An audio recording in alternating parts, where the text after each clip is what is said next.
शरणं गच्छामि। तृतीयम्पि धम्मं शरणं गच्छामि। तृतीयम्पि धम्मं शरणं गच्छामि।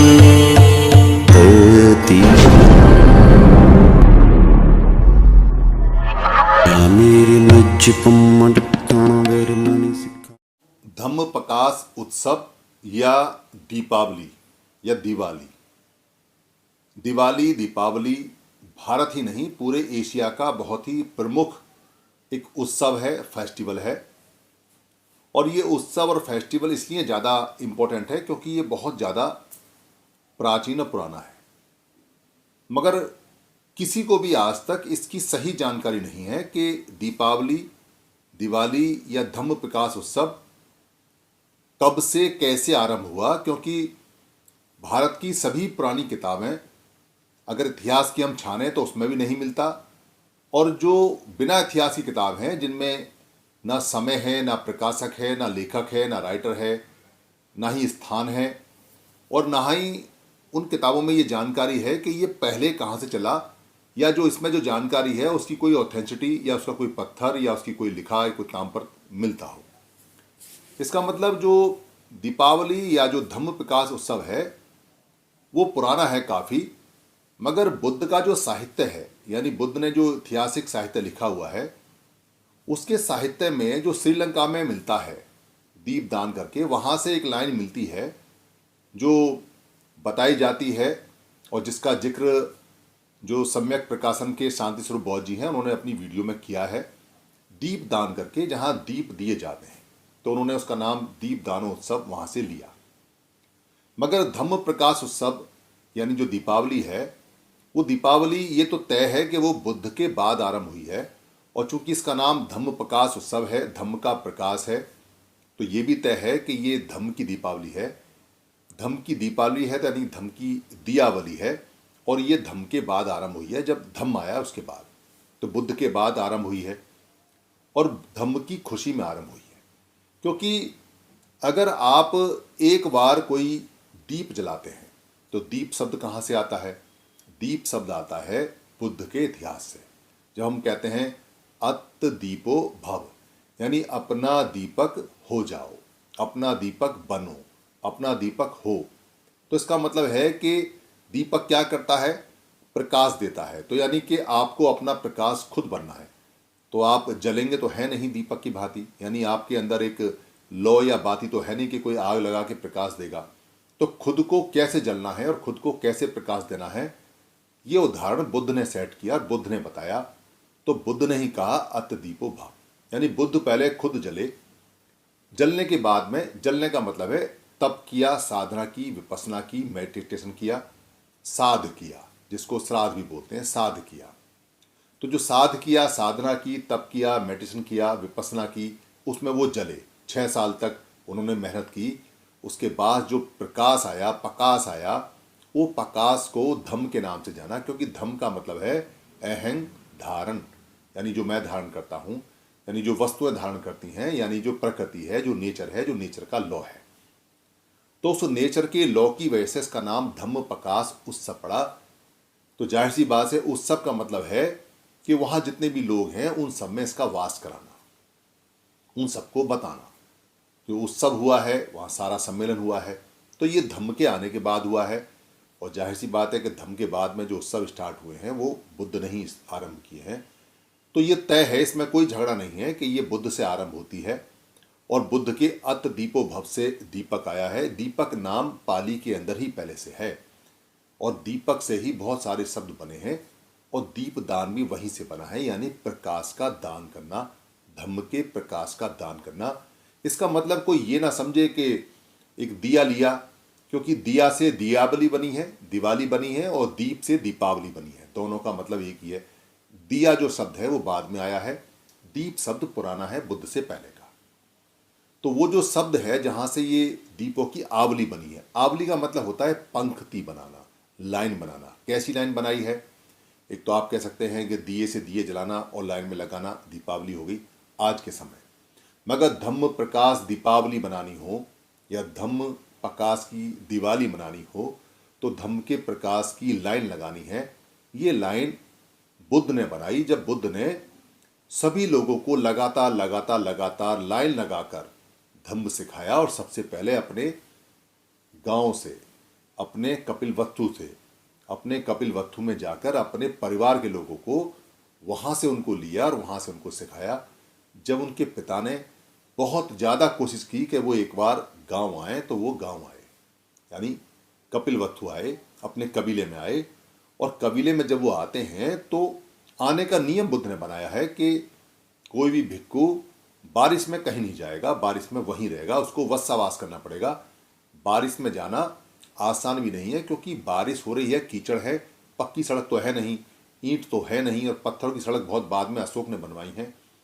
तो कच्चे रास्ते हुआ करते थे जो सांप से, कीट से, पतंगों से, झाड़ियों से भर जाया करते थे, जिसमें चलना जान का जोखिम होता था। इसलिए बुद्ध ने नियम दिया कि आपको यहीं रहना है कम से कम 3 महीने, ज़्यादा से ज़्यादा 4 महीने। 3 महीने के बाद आप जा सकते हैं। पवरना बोलते हैं उसको, यानी पवन की तरह आपको रमण करना है, तो निकलना है बाहर पवन की तरह।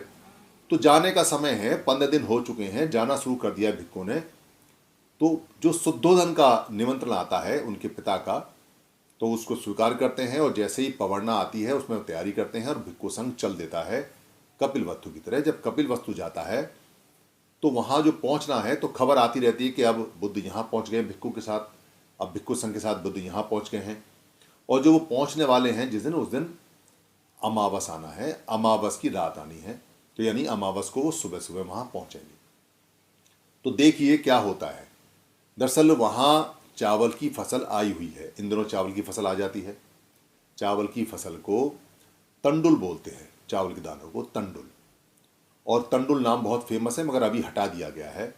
चावल को भात बोलते हैं, पके हुए को, या भात से ही भत्ता बना हुआ है।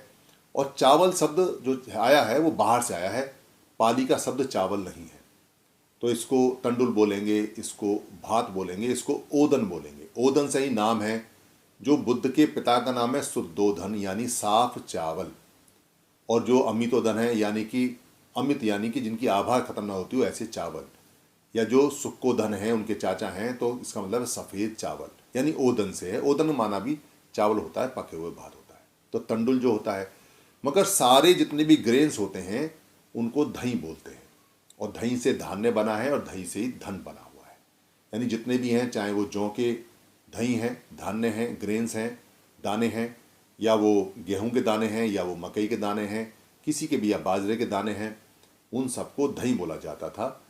तो दही आ रहा है, धन आ रहा है, धान आ रहा है।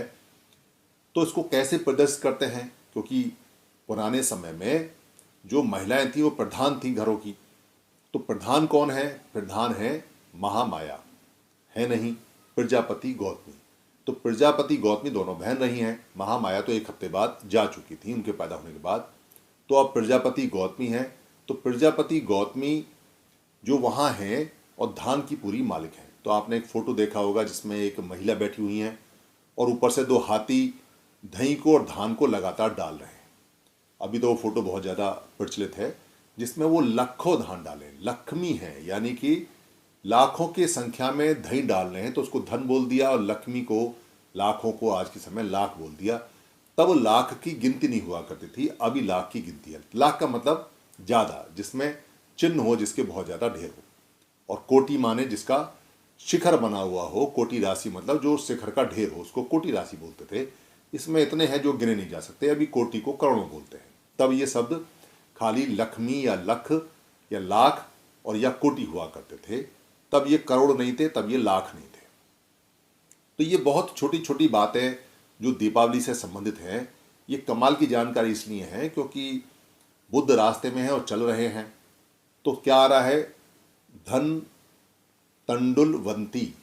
तंडुल का मतलब चावल है, दही का मतलब है धान्य, यानी कि जो ग्रेन है वो चावल के हैं, और वंती माने महिला है जो उसकी मालकिन है।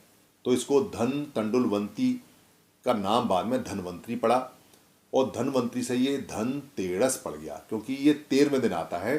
तो धान का 13वां दिन, धान आ रहे हैं, धान इकट्ठे किए जा रहे हैं पूरे साक्य संघ में, ताकि भिक्खु संघ को खाना खिलाना है, बढ़िया खाना खिलाना है। तो अगला दिन कौन सा है? काड़ी चौदस। काड़ी चौदस का मतलब है, काड़ी का मतलब रात काली है, तो काड़ी चौदस का मतलब है, काड़ी मतलब रात हो गई और चौदस का मतलब है 14वां दिन, जब पूरी तरह से चंद्रमा खत्म हो रहा है और छोटा होकर बिल्कुल गायब हो रहा है। और अगले दिन अमावस है, तब चांद दिखाई नहीं देगा, पूरी रात काली होगी। तो क्या कर रहे हैं? फसल पहली बार आई है चावल की, दही की, तंडुल की, उसको पका रहे हैं। उसमें दूध डाल रहे हैं, उसमें शहद डाल रहे हैं, उसमें गुड़ डाल रहे हैं और उसमें पकाकर उसकी पिंडी बना रहे हैं। पिंडी मतलब लड्डू बना रहे हैं और उसको चेक कर रहे हैं, खा के देख रहे हैं कैसा है। भिक्खु आने वाले हैं, भगवान आने वाले हैं, उनको चावल का बढ़िया खाना खिलाना है। सबसे बढ़िया खाना माना जाता था जो ये पिंडी पात होता था, यानी पिंडी बनाई जाती थी जिसमें दूध, जिसमें शहद, जिसमें चावल होते थे, मिक्स करके बनाया जाता था।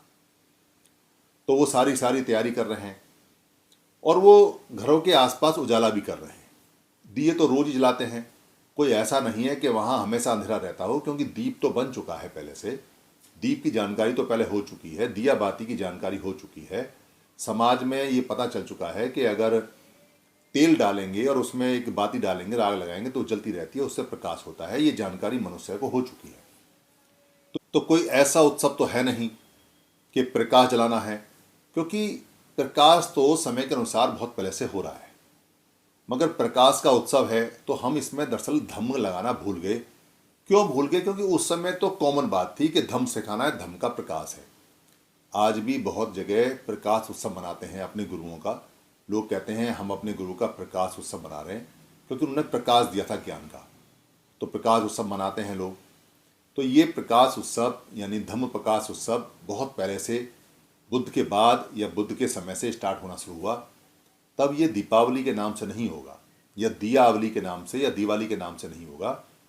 और इसमें ये जो जोड़ा गया है, जुआ खेलना, शराब पीना, मांस खाना, पटाखे छोड़ना, ये दरअसल धम्म को ख़त्म करने का या धम्म को मोड़ने का या इसका व्यापारिक रूपांतरण करने का एक सफल प्रयास रहा है, जैसा कि सारे के सारे फेस्टिवल में रहा है जो भारत के रहे हैं।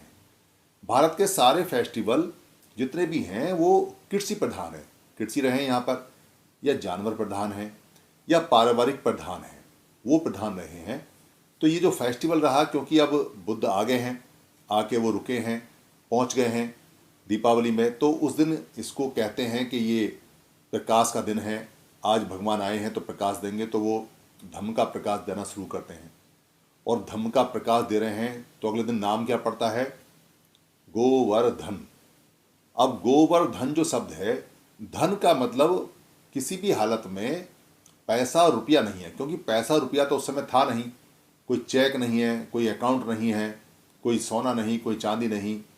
तो दरअसल धन किसको कहते थे? पहले समय में धन उसको कहते थे जो ज्ञान होता था। धन वित्ती नाम है इसका असली। धन वित्ती का मतलब है कि ज्ञान का पूरा संग्रह, इसको धन वित्ती बोलते हैं। तो जो लोग धनवान होते थे वो दरअसल ज्ञान के जानकार होते थे, उनको धनवान बोला जाता था। तो ज्ञान के जानकार को बाद में इस चीज़ों से जोड़ दिया गया, इसका व्यापारीकरण हो गया, तो दिक्कतें ज़्यादा हो गई। लोग धन का मतलब जो दही और ग्रेन और ज्ञान को छोड़कर पैसे और रुपए पे आ गए, और चेक पे आ गए, और प्रॉपर्टी पे आ गए। तो उस समय के हिसाब से जो गोवर्धन है, गोवर का मतलब है गौतम वरंग। गो का मतलब गाय नहीं होता, और गो का मतलब गोबर भी नहीं होता, क्योंकि आप जो बताया गया है और जो दिमाग में डाला गया है और जो किताबों में लिखा गया है वो ये है कि गोबर वो होता है जो गाय मल करती है। पाली में गौ का कोई भी ऐसा शब्द नहीं है जिससे गाय बनता हो, और ना गाय का शब्द है। पाली में धैनु शब्द है, यानी जो काव है उसको धैनु बोलते हैं, ना गौ बोलते हैं ना गाय बोलते हैं। गौ और गाय बहुत बाद के शब्द हैं जो बदले गए हैं। दरअसल पाली में जो गौ का मतलब है वो गौतम की लाइनेज से है, यानी गौतम का जो कुल है उससे गौतम है, यानी जो चीज़ उससे संबंधित है गौतम कुल से और गौतम से, वो गौ से आरंभ होती है। जैसे गौरखा, गौरखा का मतलब है गौतम की रक्षा करने वाले, रक्षा करने वाले। गोरखपुर यानी कि गौतम की रक्षा करने वाले जो लोग पूरी तरह से करते थे, जहाँ रहते थे, गोरखपुर हो गया। तो ये जितने भी शब्द गौ से आते हैं वो सारे गौतम से संबंधित हैं। तो वर का मतलब क्या है? वर का मतलब होता है मौका या श्रेष्ठ, यानी गौतम का श्रेष्ठ। गौवर का मतलब हो गया गौतम का श्रेष्ठ, और धन का मतलब हो गया, आप धम भी कह सकते हैं और ज्ञान भी कह सकते हैं। तो गौतम वरन यानी गौतम वर धम, या गौतम वन वर धन, यानी उनका ज्ञान जो सबसे श्रेष्ठ है वो दे रहे हैं। तो उस दिन नाम पड़ गया गौतम वर धन या धम। और उससे अगले दिन जैसे जैसे वो ज्ञान दे रहे हैं, लोगों को सिखा रहे हैं, तो क्या होता है? भय दूर, यानी भय दूर हो रहा है। तो भय दूर का दिन है, यानी भय दूर होना शुरू हो गया। तो भय दूर से भैया बना दिया और दूर का दौज कर दिया। भैया शब्द पाली में नहीं है, क्योंकि भैया में दो मात्राएं लगती हैं और दो मात्राओं का एक भी शब्द पाली में नहीं है। तो ये भय दूर है। भय दूर का मतलब है कि जैसे जैसे ज्ञान प्राप्त होता है, ज्ञान का प्रकाश आता है, धम का प्रकाश आता है, भय दूर होना शुरू होता है। और भदंत जो बोलते हैं, जो भिक्खु होते हैं उनको भदंत बोलते हैं। तो भदंत का मतलब है जिसका भय का दंत हो गया हो, दमन हो गया हो, जिसका भय खत्म हो गया हो। और भंते भी उसको बोलते हैं जिसका भय का अंत हो गया हो। भदंत की शॉर्ट फॉर्म है भंते, यानी भदंत पूरा नाम है, शॉर्ट में भंते बोलते हैं। तो जो भय को दूर कर देता है, अपने भय को दूर कर लेता है, दमन कर देता है, दंत कर देता है, दंत का मतलब दमन होता है, उसको भदंत बोलते हैं या भंते बोलते हैं। तो वहाँ लोगों का भय दूर हो रहा है। तो 1 दिन, 2 दिन, 3 दिन, 4 दिन, महिलाओं में और बच्चों में, जो महिला हैं उनमें तो बड़ा जोश है, वो सीख रहे हैं, अपना भय दूर कर रहे हैं। नई जानकारी है, नया प्रकाश है, पहली बार देखा है, भगवान ने इतना धम को जाना है। क्यों जाना है? क्योंकि अगर उस शाक्य वंश में धम पहले से होता, ये जानकारी पहले से होती, तो सिद्धार्थ गौतम को 6 साल मेहनत करने की जरूरत क्या थी? या कहीं किसी के पास होता ये ज्ञान, तो सिद्धार्थ गौतम पेड़ के नीचे बैठ के क्यों दृढ़ संकल्प करते, फिर किसी सीख लेते, जैसे बाकी सीखा उन्होंने, मगर बात नहीं बनी। तो उस समय किसी के पास था भी नहीं। और जब बुद्ध को, यानी कि सिद्धार्थ गौतम को ये ज्ञान प्राप्त हुआ, तो उनको खुद यकीन नहीं हुआ कि जो ज्ञान प्राप्त हुआ है वो है भी क्या, पूरा क्या है, क्योंकि कोई बताने वाला नहीं। इससे ज़्यादा किसी के पास ज्ञान हो तो बताए। अभी जो सबसे बड़ा ज्ञान तो उन्हीं के पास है, अल्टीमेट ज्ञान है। तो समस्या आ गई। तो 7 हफ्ते तक तो सिद्धार्थ ने खुद चेक किया, क्या सच में परम ज्ञान, लास्ट अल्टीमेट ज्ञान, अल्टीमेट नॉलेज माइंड की और बॉडी की आ गई या नहीं आई, सीखी या नहीं सीखी। 7 हफ्ते में जाके यकीन हुआ, तब लोगों को सिखाने का काम शुरू किया, तब लोगों को बताने का काम शुरू किया। तो जो गौतम वरंग धन है, यानी कि वो सिखाने का है, उसको बाद में गोबर से बदल दिया। गोबर कहते हैं कि जो धेनु करती है, काव करती है, जो मल करती है, मढ़े बोलते हैं, मिढ़े बोलते हैं इसको पाली के अंदर। अब मिढ़े तो सभी का होता है। अगर गाय के मिढ़े को गोबर बोलेंगे, तो भैंस के मिढ़े को यानी मल को क्या बोलेंगे? भैंस के भैंसवर। या जो बकरी है उसकी क्या बोलेंगे? बकरीवर। या जो घोड़ा है उसकी क्या बोलेंगे? घोड़ावर। या जो बैल है उसको क्या बोलेंगे? बैलवर। तो ऐसा नाम कहीं नहीं मिलता। इसका मतलब है कि गोबर जो नाम है वो झूठा नाम है, क्योंकि गोबर अगर होता तो बाकी सबको भी फिर उसके नाम से बुला जाता। जैसे आदमी जो करता है तो उसका आदमी वर होता, नरवर होता। तो इसलिए ये झूठा है। दरअसल गौतम वरंग को बदलने के लिए, लोगों के दिमाग में गाली डालने के लिए, गंदगी डालने के लिए, इसको धेनु के जो मिढ़े है, जो मल है, उससे कंपेयर किया गया, उसका नाम उसमें प्रोजेक्ट किया गया और बताया गया, इसको ठीक कर लें। फिर लगातार महिला जो सीखती हैं तो वो विपස්සना साधना करती हैं। तो विपස්සना साधना में तो एक दिक्कत यह है कि आप पूरा खाना नहीं खा सकते। खाने की मात्रा की जानकारी आपको होनी चाहिए, वरना आपको नींद आएगी, आप कर नहीं सकते। तो महिलाओं ने खाना छोड़ दिया। तो वो क्या कर रही हैं? उपोषित कर रही हैं। मगर विपස්සना तभी कर सकते हैं खाने की मात्रा हो, यानी कि कम खाना खाना है, खाना जरूर है, तो उनको अर्ध दिए जाते हैं, यानी कि बीच में आधा खाना दिया जाता है, अर्ध दिए जाते हैं। तो अर्ध क्या है?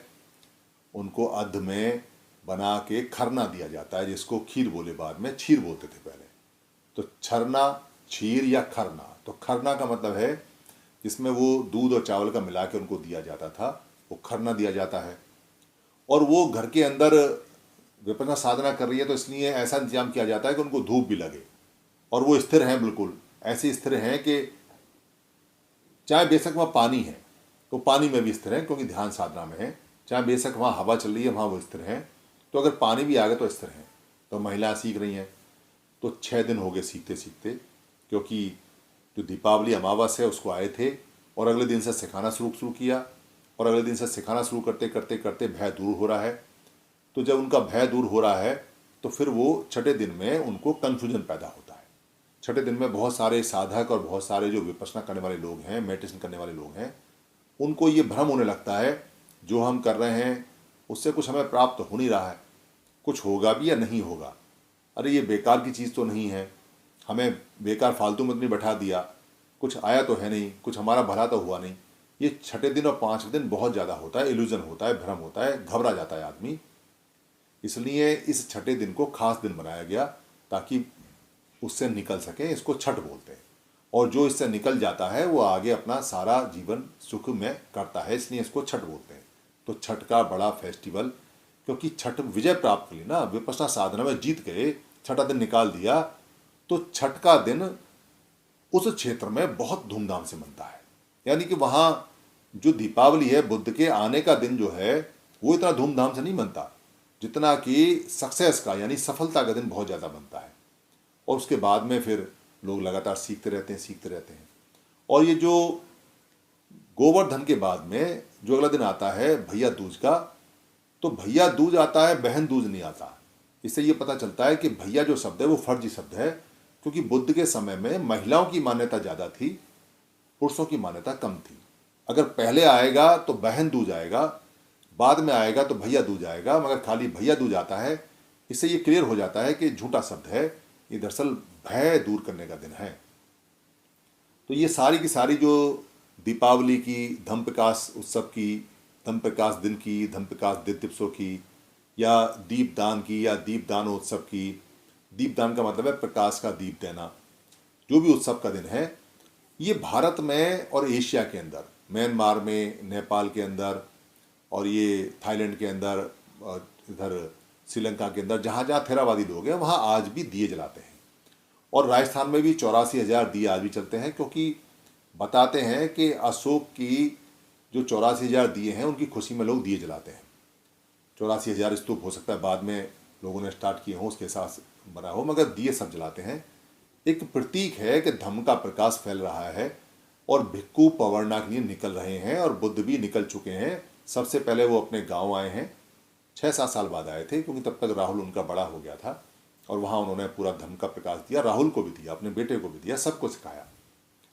तो ये जो फेस्टिवल है, ये फेस्टिवल इसलिए बड़ा होता जा रहा है, और इसलिए पहले से बड़ा है क्योंकि ये धम्म का प्रकाश है।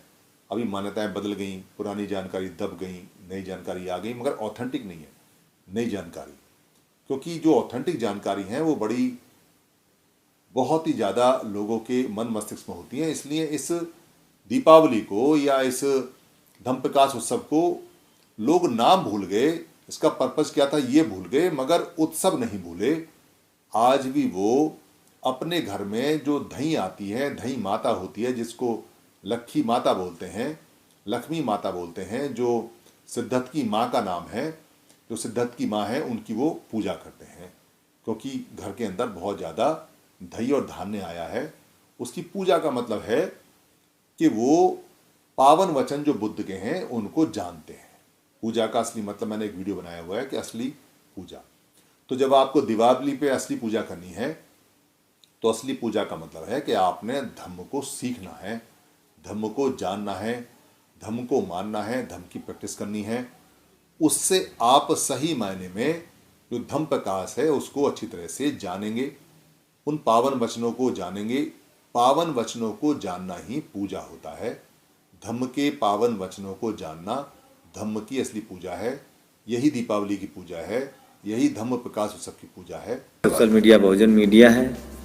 बहुजन समाज को सोशल मीडिया पर आना चाहिए और आपके चैनल को देखना चाहिए, सब्सक्राइब करना चाहिए। नेशनल दस्तक के सारे जो सब्सक्राइबर हैं वो आपके सब्सक्राइबर हो जाएं जल्दी से, और आप लोग इसी तरह से काम करते रहें।